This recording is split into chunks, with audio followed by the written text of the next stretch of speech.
Merci Jean-François, on est de retour dans la zone Country Rock et j'ai le plaisir d'avoir avec moi Pierre-Paul de Bézile-Lacasse de Lacasse et Associés. Et comme on le fait tous les mardis, on va prendre le temps de jaser un peu monnaie, un peu argent. Bonjour Pierre-Paul.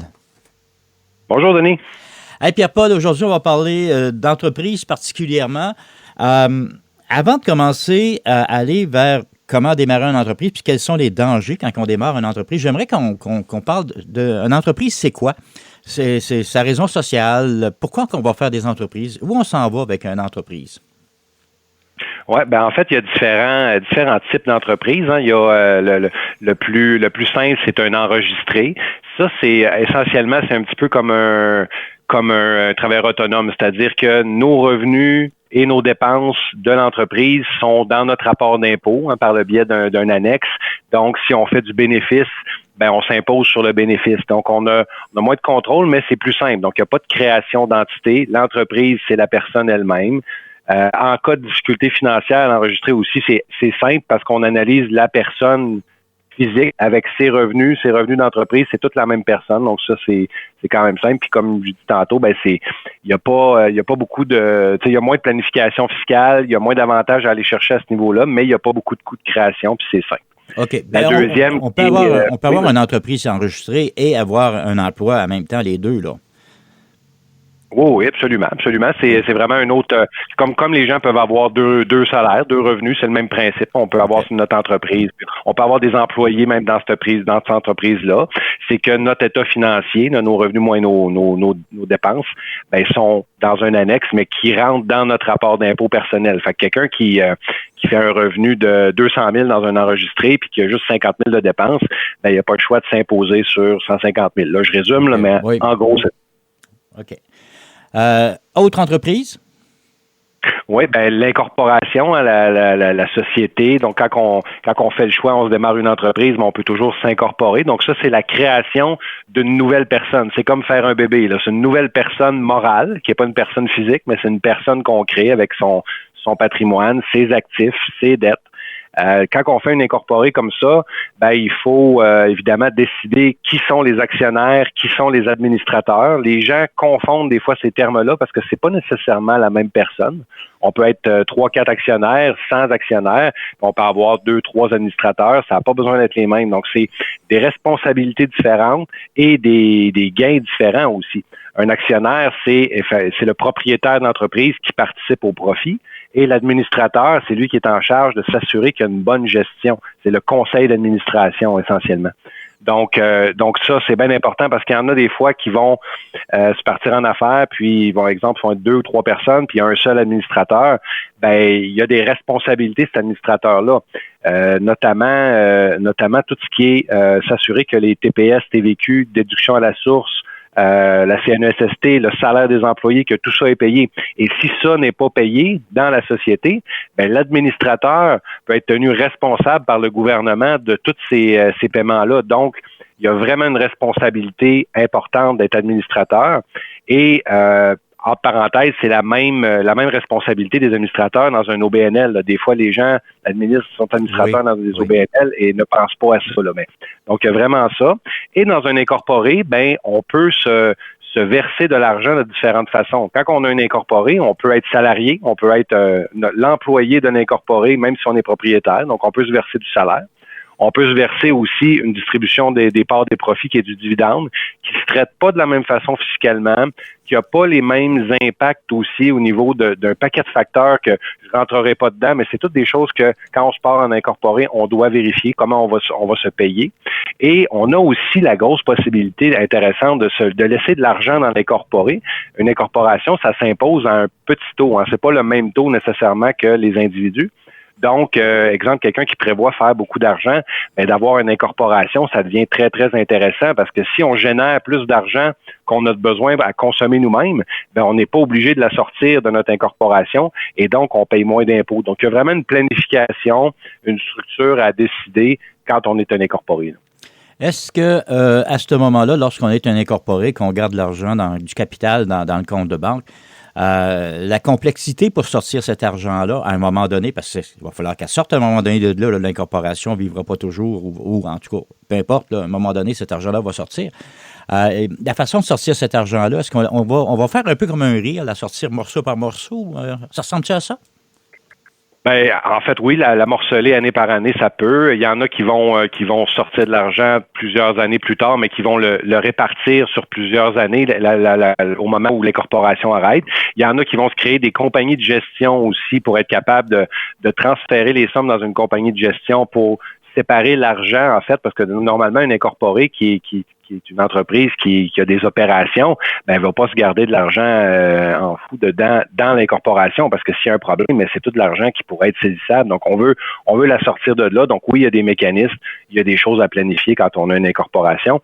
Et l'incorporation, ben, ça nous protège aussi, c'est-à-dire qu'on a créé une nouvelle personne. Donc, si on a des difficultés financières, ben on pourrait, si on a bien fait nos responsabilités d'administrateur, et ça c'est un gros si pour beaucoup des gens qui viennent me voir, ben si on a bien fait nos responsabilités d'administrateur et que les créances gouvernementales principalement sont à jour, ben on est capable de, exemple, fermer une incorporée en la mettant en faillite et ne pas être responsable des dettes qu'il y a dans cette incorporée-là.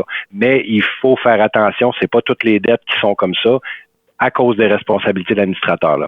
Et évidemment, ben, il y a les cautionnements. Si on ouvre des comptes avec des prêts dans les institutions financières et qu'on est un incorporé, ben, c'est fort probable qu'ils nous demandent un cautionnement personnel justement pour ces raisons-là. Ils savent très bien que si l'entreprise ne paye pas, ben, il faut que quelqu'un soit responsable. Donc, il y a plusieurs enjeux. Il y a de l'impact fiscal, il y a de l'impact, il y a des coûts d'incorporation, il y a des structures à faire. Donc, ça, c'est bien important quand on démarre d'avoir ces discussions-là avec notre comptable pour savoir là, comment on devrait se structurer.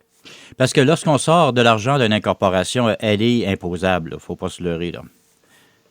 Oui, elle va être imposable, qu'on la sorte en salaire, qu'on la sorte en dividende, peu importe la mécanique qu'on va prendre, ça devient un revenu. Si on utilise l'argent, il va falloir l'imposer. Ça va être un revenu personnel. Là. Donc, c'est de l'argent qui va avoir été finalement imposé 2 fois. Une fois à bateau dans la compagnie, puis une deuxième fois auprès des actionnaires ou de la personne qui va l'avoir sorti. Oui, mais il y a des mécanismes justement pour pas que ça soit justement payé en double puis que ça soit problématique. Là. Okay. Mais oui, effectivement, c'est de l'imposition. C'est à discuter et à bien comprendre. La compréhension là, fait partie des choses importantes de ça. Il y a aussi les sociétés en non collectif. Qui est une autre forme que je rentrerai moins dans le détail, mais essentiellement, c'est d'avoir un enregistré, mais à plusieurs noms. Hein, on est 2-3 personnes, on veut fonctionner comme un enregistré, mais on a plusieurs noms. Il y a de plus en plus de complexité dans des sociétés non collectifs.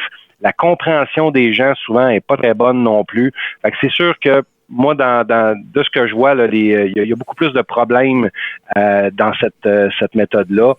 Quand il n'y a pas d'obligation d'être en société non collectif, comme certaines professions ont, c'est sûr que ça vaut la peine, quand on est plusieurs, de se mettre ensemble puis de payer l'incorporation pour être capable d'avoir sa convention d'actionnaire, être capable de vraiment protéger les actionnaires, les administrateurs d'une façon plus complète qu'une société en non collectif.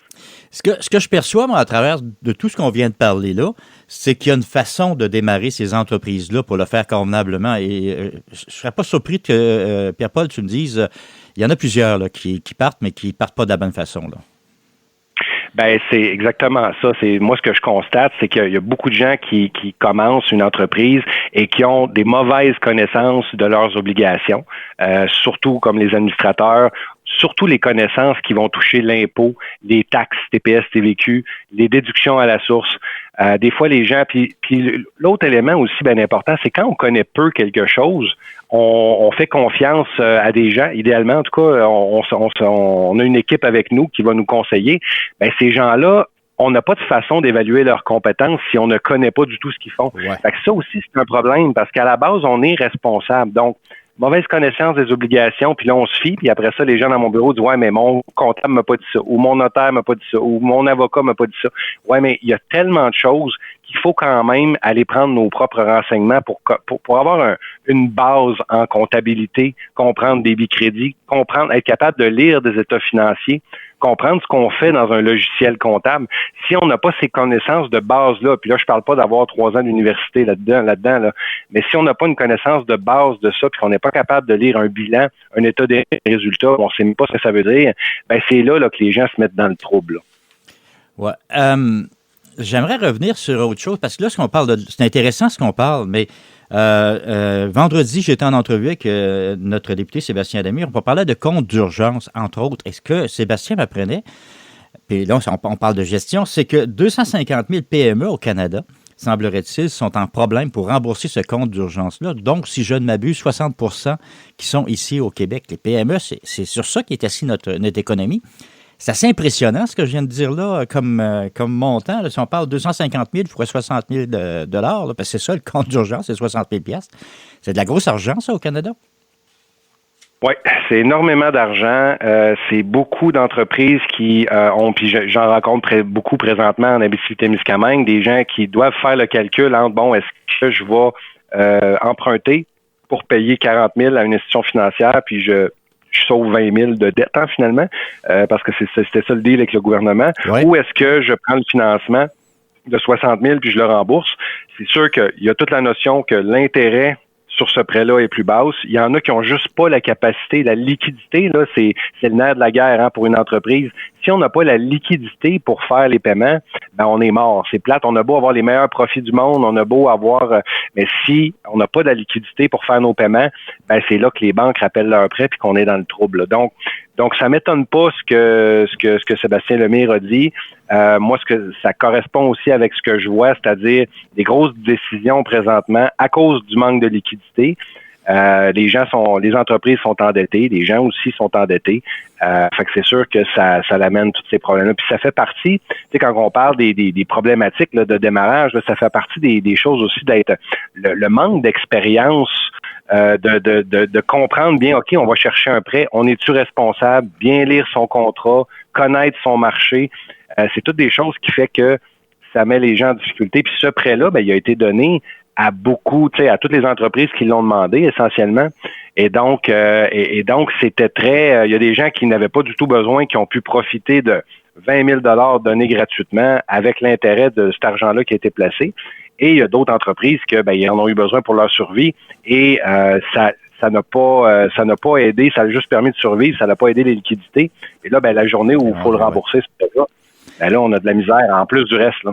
Oui, mais c'est quand même, ce qu'on vient de dire là, c'est quand même épouvantable, là, parce que ce qu'on vient de dire, c'est que nos PME à l'heure actuelle sont malades un peu, là. Je ne généraliserai pas parce que c'est facile de dire qu'on a 80% qui ont de la difficulté à rembourser, qui rembourseront pas. Ça vient de statistiques puis de renseignements qui ont été, puis de sondages essentiellement. Mais tous ces renseignements-là, il y a un contexte dans lequel il est posé. Donc, c'est sûr que je mettrais une bémol là-dessus, mais c'est certain qu'il y a un très haut pourcentage d'entreprises qui vont avoir de la difficulté à le rembourser. Mais ça veut dire quoi, avoir de la difficulté à rembourser? Il y en a que pour qui ça veut juste dire que ils vont être obligés de contracter un prêt, puis c'est pas ça qu'ils avaient prévu. Il y en a que ça veut peut-être dire qu'eux autres ont vraiment, exemple, ils ne passeront pas au financement, puis ils vont vraiment être incapables de le payer. Donc là, ça va être de savoir aussi qu'est-ce que le gouvernement va faire, parce que la journée où on est en défaut de paiement, là, mettons qu'on le refinance pas, ce 60 000-là, on est en défaut de paiement avec le gouvernement, là, le gouvernement va avoir le choix de saisir des comptes de banque, de geler des entreprises, est-ce qu'ils vont le faire, à quelle vitesse ils vont le faire. C'est ça qu'on ne sait pas à l'heure actuelle. Là. OK. Ça va être vraiment un dossier intéressant à suivre, ça, parce qu'il y a des gens qui sont concernés par ça. Hey, Pierre-Paul, le temps coule trop vite, encore une fois. On va y aller avec les coordonnées pour vous rejoindre, parce que si on reprend un autre sujet, on va défoncer. C'est bon, oui, les gens peuvent nous rejoindre lacasesyndic.com, peuvent nous appeler au 1-844-LACASE, c'est le 1-844-522-2773. Les gens peuvent nous rejoindre aussi par courriel à info@lacasesyndic.com, peuvent nous suivre sur notre Facebook aussi, La Case et Associés, et on répond à toutes les questions là-dessus, évidemment. Génial. Pierre-Paul, encore une fois, un gros merci d'être venu nous parler finances et surtout ce dossier-là que je trouve drôlement intéressant. Merci, Denis.